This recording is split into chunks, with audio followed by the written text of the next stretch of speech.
Magandang araw mga Mima, magandang buhay sa lahat. Muli ako na naman si Mamet, ang tinderang nanay ng Quirino.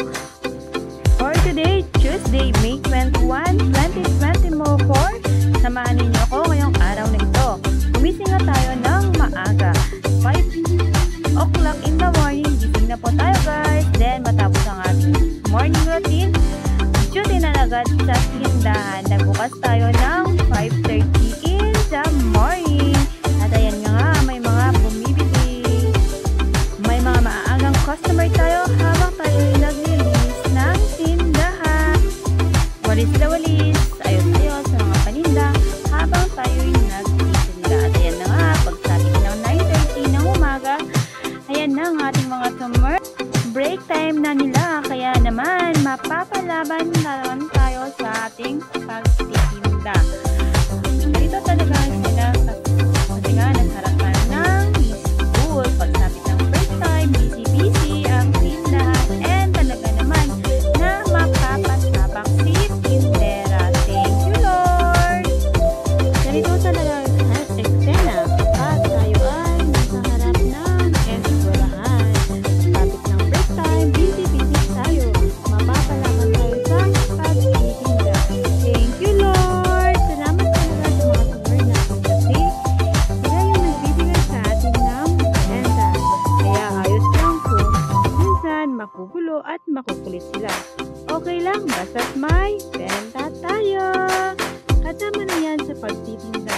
Sa mga kapwa ko sa halis-halis na honor, magtyaga at habaan ang pasensya. Maging mabait tayo sa ating mga customer at ibigay kung ano yung mga hiling nila kung kaya din lang natin. Tandaan, sila tayo yung bumubuhay sa ating mga negosyo.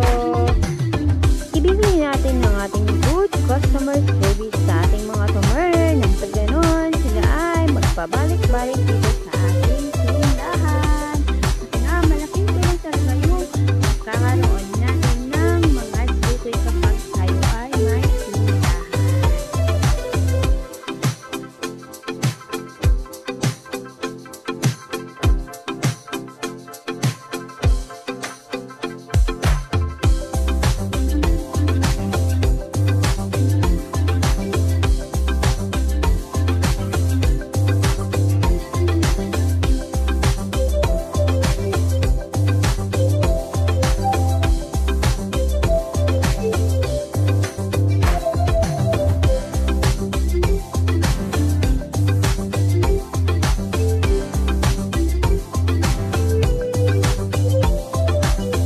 Matapos ang mga makukulit at kumer na pinagbentahan, refill na naman tayo sa ating mga nabiling paninda.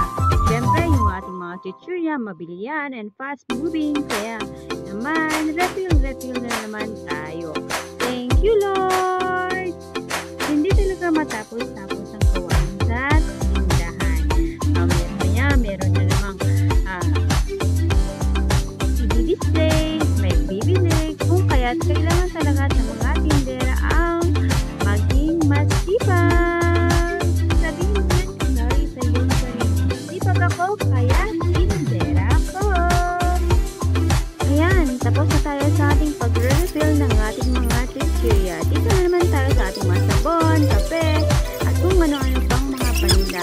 Gupit-gupitin natin ito para madaling iabot kay Tomer. Kasi nga si Tomer kapag nasa tindahan, palaging nagmamadali. So ito yung isa sa mga ginagawa ko upang mapabilis yung pagtitinda ko.